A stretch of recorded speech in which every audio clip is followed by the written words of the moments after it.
Chapter 46. Wagtail introduces me to a set of fine gentlemen with whom I spend the evening at a tavern, our conversation, the characters of my new companions, the doctor is roasted, our issue of our debauch. I accepted his offer with pleasure, and we went thither in a hackney coach, where I saw a great number of gay figures fluttering about, most of whom spoke to the doctor with great familiarity. Among the rest stood a group of them round the fire, whom I immediately knew to be the very persons who had the night before, by their laughing, alarmed my suspicion of the lady who had put herself under my protection. They no sooner perceived me enter with Dr. Wagtail, for that was my companion's name, than they tittered and whispered one to another, and I was not a little surprised to find that they were the gentlemen to whose acquaintance he designed to recommend me.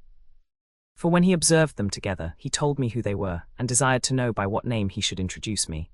I satisfied him in that particular, and he advanced with great gravity, saying, "Gentlemen, your most obedient servant. Give me leave to introduce my friend Mr.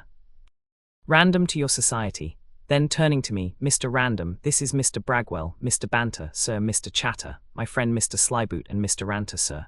I saluted each of them in order, and when I came to take Mr. Slyboot by the hand, I perceived him thrust his tongue in his cheek, to the no small entertainment of the company, but I did not think proper to take any notice of it on this occasion. Mr. Ranter too, who I afterwards learned was a player, displayed his talents by mimicking my air, features, and voice, while he returned my compliment. This feat I should not have been so sensible of, had I not seen him behave in the same manner to my friend Wagtail, when he made up to them at first. But for once I let him enjoy the fruits of his dexterity without question or control, resolved however to chastise his insolence at a more convenient opportunity. Mr. Slyboot, guessing I was a stranger, asked if I had been lately in France, and when I answered in the affirmative, inquired if I had seen the Luxembourg Gallery. I told him I had considered it more than once with great attention. Upon this a conversion ensued, in which I discovered him to be a painter. While we were discoursing upon the particulars of this famous performance, I overheard Banter ask Dr. Wagtail where he had picked up this Mr. Random. To which question the physician answered, "Upon my word, a mighty pretty sort of a gentleman, a man of fortune, sir. He has made the grand tour and seen the best company in Europe. What, he told you so, I suppose," said the other. "I take him to be neither more nor less than a French valet de chamber." "Oh, barbarous, barbarous," cried the doctor. "This is actually, upon my word, altogether unaccountable. I know all his family perfectly well, sir. He is of the Randoms of the North, a very ancient house, sir, and a distant relation of mine." I was extremely nettled at the conjecture of Mr. Banter, and began to entertain a very indifferent opinion of my company in general.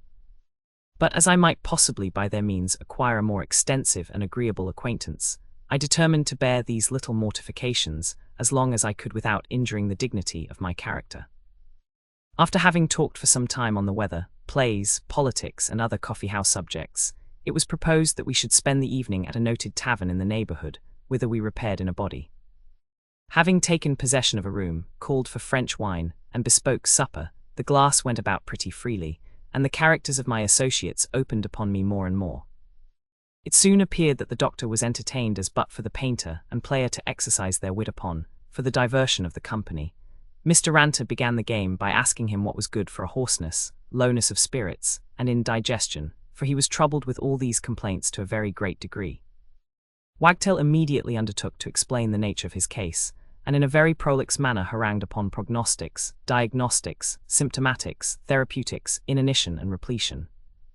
Then calculated the force of the stomach and lungs in their respective operations, ascribed the player's malady to a disorder in these organs, proceeding from hard drinkings and vociferations, and prescribed a course of stomachics, with abstinence from venery, wine, loud speaking, laughing, singing, coughing, sneezing, or hallooing. "Pa," cried Ranter, interrupting him, "the remedy is worse than the disease. I wish I knew where to find some tinder water."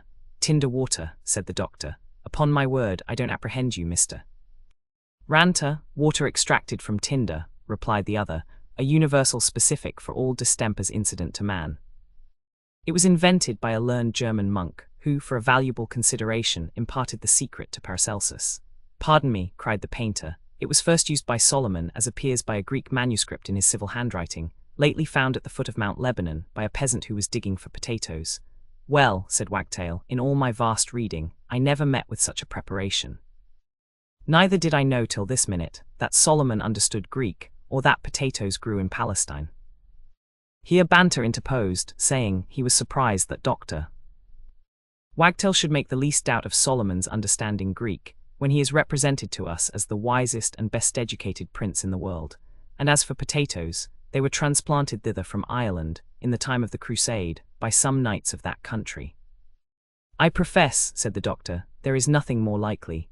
I would actually give a vast sum for a sight of that manuscript, which must be inestimable. And if I understood the process, would set about it immediately. The player assured him the process was very simple, that he must cram 100 weight of dry tinder into a glass retort, and distilling it by the force of animal heat, it would yield half a scruple of insipid water, 1 drop of which is a full dose. Upon my integrity, exclaimed the incredulous doctor, this is very amazing and extraordinary, that a caput mortuum should yield any water at all. I must own I have always been an enemy to specifics which I thought inconsistent with the nature of the animal economy. But certainly the authority of Solomon is not to be questioned. I wonder where I shall find a glass retort large enough to contain such a vast quantity of tinder, the consumption of which must undoubtedly raise the price of paper, or where shall I find animal heat sufficient even to warm such a mass? Slyboot informed him that he might have a retort blown for him as big as a church, and that the easiest method of raising the vapor by animal heat would be to place it in the middle of an infirmary for feverish patients, who might be upon mattresses around and in contact with it. He had sooner pronounced these words than Wagtail exclaimed in a rapture, an admirable expedient, as I hope to be saved.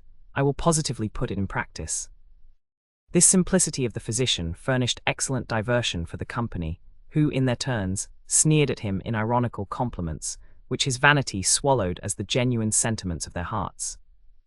Mr. Chatter, impatient of so long a silence, now broke out and entertained us with a catalogue of all the people who danced at the last Hampstead assembly, with a most circumstantial account of the dress and ornaments of each, from the lappets of the ladies to the shoe-buckles of the men, concluding with telling Bragwell that his mistress Melinda was there and seemed to miss him, and soliciting his company at the next occasion of that kind.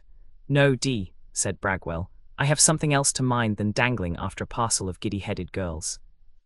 Besides, you know my temper is so unruly that I am apt to involve myself in scrapes when a woman is concerned. The last time I was there, I had an affair with Tom Trippett. Oh, I remember that, cried Banter. You lugged out before the ladies, and I commend you for so doing, because you had an opportunity of showing your manhood without running any risk. Risk, said the other with a fierce countenance. D and my blood, I fear no risks. I ain't afraid of lugging out against any man that wears a head. D, me. 'Tis well known that I have drawn blood more than once and lost some too, but what does that signify? The player begged this champion to employ him as his second the next time he intended to kill, for he wanted to see a man die of a stab, that he might know how to act such an art the more naturally on the stage. Die, replied the hero. No, by G, I know better things than to incur the verdict of a Middlesex jury. I should look upon my fencing master to be an ignorant son of a B.H. if he had not taught me to prick any of my antagonist's body that I pleased to disable. Oh ho, cried Slyboot, if that be the case, I have a favour to ask.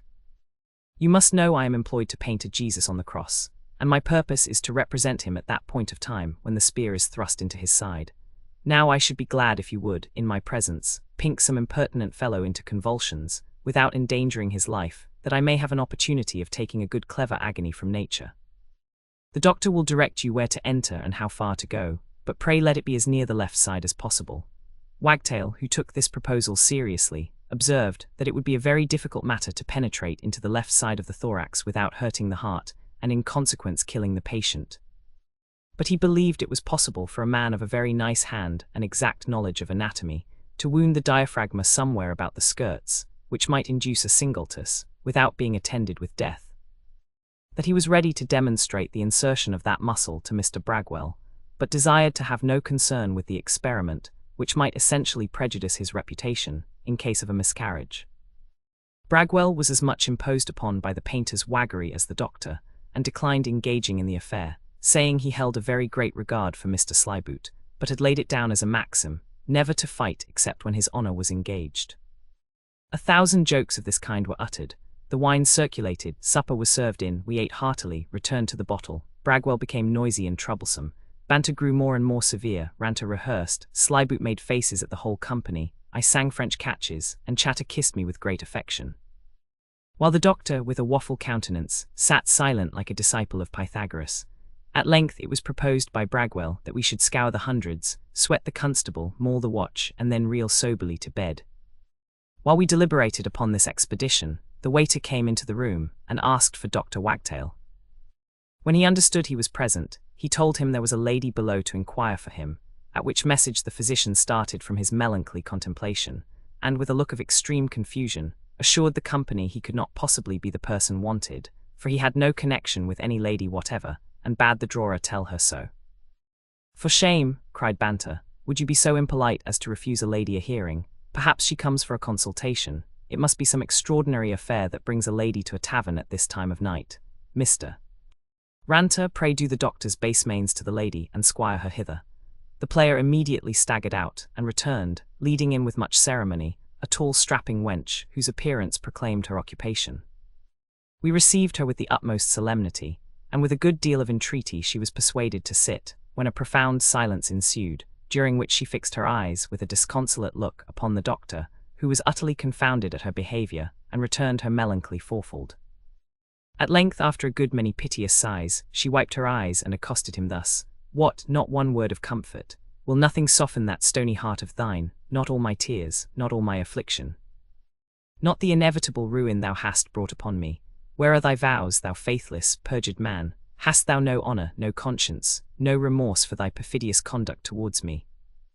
Answer me, wilt thou at last do me justice, or must I have recourse to heaven or hell for my revenge?" If poor Wagtail was amazed before she spoke, what must his confusion be on hearing this address? His natural paleness changed into a ghastly clay colour, his eyes rolled, his lip trembled, and he answered in an accent not to be described: "Upon my word, honour, and salvation, madam, you are actually mistaken in my person. I have a most particular veneration for your sex, and am actually incapable of injuring any lady in the smallest degree, madam. Besides, madam, to the best of my recollection, I never had the honour of seeing you before, as I hope to be saved, madam." "How, traitor!" cried she, "dost thou disown me then?" "Mistaken, no, too well I know that fair bewitching face, too well I know that false enchanting tongue. Alas, gentlemen, since the villain compels me by his unkindness to expose myself and him, know that this betrayer, under the specious pretence of honourable addresses, won my heart, and taking advantage of his conquest, robbed me of my virgin treasure, and afterwards abandoned me to my fate. I am now 4 months gone with child by him, turned out of doors by my relations, and left a prey to misery and want. Yes, thou barbarian," said she, turning to Wagtail, "thou tiger, thou succubus. Too well thou knowest my situation, but I will tear out thy faithless heart, and deliver the world from such a monster." So saying, she sprang forward at the doctor, who with incredible agility jumped over the table and ran behind Bragwell, while the rest of us endeavoured to appease the furious heroine. Although everybody in the company affected the utmost surprise, I could easily perceive it was a scheme concerted among them to produce diversion at the doctor's expense, and being under no concern about the consequence, I entered into the confederacy, and enjoyed the distress of Wagtail, who with tears in his eyes begged the protection of the company, declaring himself as innocent of the crime laid to his charge as the fetus in utero, and hinting at the same time that nature had not put it in his power to be guilty of such a trespass. "Nature!" cried the lady. "There was no nature in the case. He abused me by the help of charms and spells. Else how is it possible that any woman could have listened to the addresses of such a scarecrow? Were these owlish eyes made for ogling, that carrion complexion to be admired, or that mouth, like a horseshoe, to be kissed? No, no, you owe your success to your philters, to your drugs and incantations, and not to your natural talents, which are, in every respect, mean and contemptible." The doctor thought he had got an opportunity of vindicating himself effectually, and desired the complainant to compose herself but for half an hour, in which he undertook to prove the absurdity of believing in the power of incantations, which were only idle dreams of ignorance and superstition.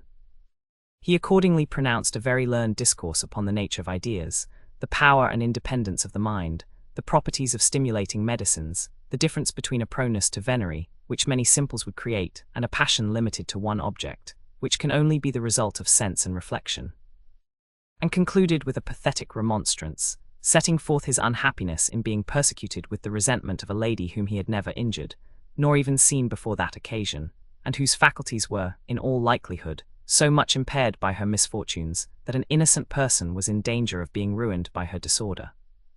He had no sooner finished his harangue than the forlorn princess renewed her lamentations, and cautioned the company against his eloquence, which, she said, was able to bias the most impartial bench in Christendom. Ranta advised him to espouse her immediately, as the only means to save his reputation, and offered to accompany him to the fleet for that purpose, but Slyboot proposed that a father should be purchased for the child, and a comfortable alimony settled on the mother. Ranta promised to adopt the infant gratis. Wagtail was ready to worship him for his generosity, and though he persisted in protesting his innocence, condescended to everything rather than his unblemished character should be called into question. The lady rejected the proposal, and insisted on matrimony. Bragwell took up the cudgels for the doctor, and undertook to rid him of her importunity for half a guinea. Upon which Wagtail, with great eagerness, pulled out his purse, and put it into the hand of his friend, who, taking half a piece out of it, gave it to the plaintiff, and bade her thank God for her good fortune. When she had received this bounty, she affected to weep, and begged, since the physician had renounced her, he would at least vouchsafe her a parting kiss. This he was prevailed upon to grant with great reluctance, and went up with his usual solemnity to salute her, when she laid hold of his cheek with her teeth, and held fast while he roared with anguish, to the unspeakable diversion of all present. When she thought proper to release him, she dropped a low courtesy to the company, and quitted the room, leaving the doctor in the utmost horror, not so much on account of the pain, as the apprehension of the consequence of the bite. For by this time he was convinced of her being mad.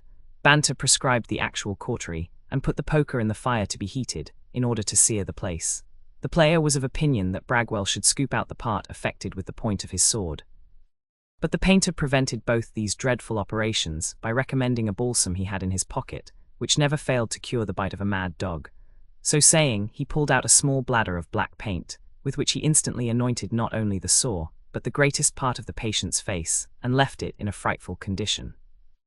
In short, the poor creature was so harassed with fear and vexation, that I pitied him extremely, and sent him home in a chair, contrary to the inclination of everybody present. This freedom of mine gave umbrage to Bragwell, who testified his displeasure by swearing a few threats, without making any application, which being perceived by Slyboot, who sat by me, he, with a view of promoting a quarrel, whispered to me, that he thought Bragwell used me very ill, but every man was the best judge of his own affairs. I answered aloud, that I would neither suffer Mr. Bragwell nor him to use me ill with impunity, and that I stood in no need of his counsel, in regard to the regulation of my conduct. He thought proper to ask 1,000 pardons, and assure me he meant no offence, while Bragwell feigned himself asleep, that he might not be obliged to take notice of what passed. But the player, who had more animal spirits and less discretion than Slyboot, unwilling to let the affair rest where he had dropped it, jogged Mr. Bragwell, and told him softly that I had called him names, and threatened to cudgel him. This particular I understood by his starting up and crying, "Blood and wounds, you lie. No man durst treat me so ignominiously. Mr. Random, did you call me names and threaten to drub me?" I denied the imputation, and proposed to punish the scoundrel who endeavoured to foment disturbance in the company. Bragwell signified his approbation, and drew his sword. I did the same, and accosted the actor in these words: "Look ye, Mr. Ranter, I know you possess all the mimicry and mischievous qualities of an ape, because I have observed you put them all in practice more than once tonight, on me and others. Now I want to see if you resemble one in nimbleness also. Therefore I desire you leap over this sword without hesitation." So saying, I held it parallel to the horizon, at the distance of about 3 feet from the floor, and called, once, twice, thrice, and away. But instead of complying with my demand, he snatched his hat and hanger, and assuming the looks, swagger, and phrase of pistol, burst out into the following exclamation: "Ha! Must I then perform inglorious prank of sylvan ape in mountain forest court? Death rock me asleep, abridge my doleful days, and lay my head in fury's lap, have we not high in here?" This buffoonery did not answer his expectation, for by this time the company was bent on seeing him in a new character. Mr. Banter desired me to hold my sword a foot or two higher, that he might have the better opportunity of exerting himself. The painter told him, if he performed well, he would recommend him as a vaulter to the proprietors of Sadler's Wells. And Bragwell, crying, "Leap for the king," applied the point of his sword to the player's posteriors with such success, that he sprang over in a trice, and finding the door unguarded, vanished in a twinkling. Glad, no doubt, of having paid his share of the reckoning so easily, it being now near 2 o'clock in the morning, we discharged the bill, and sallied out into the street. The painter slunk away without taking his leave. Billy Chatter, being unable to speak or stand, was sent to a bagnio, and Banter and I accompanied Bragwell to Moll King's coffee house, where after he had kicked 6 hungry haws, We left him asleep on a bench, and directed our course towards Charing Cross, near which place both he and I lodged. The natural dryness of my companion being overcome by liquor, he honoured me by the way with many compliments and professions of friendship, for which I made suitable acknowledgments, and told him I thought myself happy in having, by my behaviour, removed the unfavourable opinion he entertained of me at first sight. He was surprised at this declaration, and begged me to explain myself, upon which I mentioned what I had overheard him say of me to Wagtail in the coffee-house. He laughed, and made an apology for his freedom, assuring me that my appearance had very much prepossessed him in my favour, and what he said was only intended as a joke on the doctor's solemnity. I was highly pleased at being undeceived in this particular, and not a little proud of the good opinion of this wit, who shook me by the hand at parting, and promised to meet me the next day at the ordinary.